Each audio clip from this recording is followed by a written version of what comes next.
From the Ronga region, around about Karibib, Usakos in Namibia, we have a family of aquamarine, a very pale aquamarine in this case. What is quite appealing to me about this guy is the form. Have a look at that crystal face as I move the reflection across like that. Size-wise, not very large, maybe just over 3 centimeters, I think mainly under 4 centimeters on the lengthwise like that. Little jumper coming out the side, or what do we call that?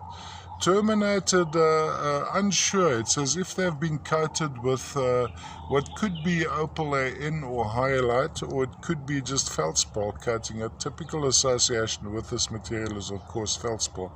Now, what's interesting to me is the termination of these aquamarines. Almost there's a similarity with the termination of these and the termination of topaz from these surrounds.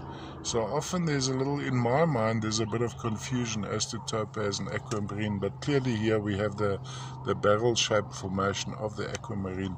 Let me give it in a little bit. Let me see if we can zoom in a little bit there. It is a tiny piece, so the camera does struggle to focus. That's a pretty accurate indication of the actual color. All the way from Namibia now, let's have a look at the termination on the bottom here.